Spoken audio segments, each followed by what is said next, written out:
Hi friends, నేను మీ పవన్ కుమార్ తనికెళ్ళ. మన ఆంధ్రప్రదేశ్లో అన్నా చెల్లి అక్కా తమ్ముడు కలిసి వెళ్ళకూడని ఆలయం ఎక్కడుందో తెలుసా?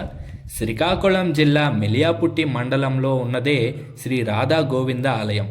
పర్లాకిమిడి నుంచి 10 కిలోమీటర్ల దూరంలోనూ, అలాగే టెక్కలి నుంచి 20 కిలోమీటర్ల దూరంలోనూ ఈ చారిత్రాత్మక ఆలయం కలదు. అయితే ఏ స్థల పురాణంలో కానీ చుట్టుపక్కల ఆలయాల్లో కానీ తోడబుట్టిన వాళ్ళు కలిసి దర్శించుకోరాదు అని ఎక్కడా వివరించలేదు. అది కేవలం మెలియాపుట్టి చుట్టుపక్కల గ్రామాల్లో ఒక నమ్మకం. పర్లాకిమిడి రాజుల్లో చాలామంది రాజులు ఉన్నప్పటికీ అందులో గజపతి నారాయణ రాజు గారి భార్య అయిన విష్ణుప్రియాదేవి గారు తన పుట్టింటి నుంచి కట్నంగా తెచ్చిన ధనంతో 2 లక్షల రూపాయలు ఖర్చు పెట్టి దాదాపు 10 సంవత్సరాల పాటు ఈ గుడిని నిర్మించారు. అంటే ఈ గుడికి 200 సంవత్సరాల చరిత్ర ఉందన్నమాట.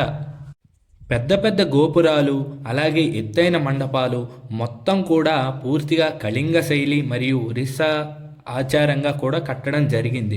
సో ఇలాంటి చారిత్రాత్మక ఆలయాలు అందరూ దర్శించుకోవాలని నేనైతే కోరుకుంటున్నాను. ఈ టెంపుల్ మీద ఫుల్ వీడియో మన యూట్యూబ్ ఛానల్లో పోస్ట్ చేశా. అదేనండి, మన వీకెండ్ డిలైట్ యూట్యూబ్ ఛానల్లో పోస్ట్ చేశాను.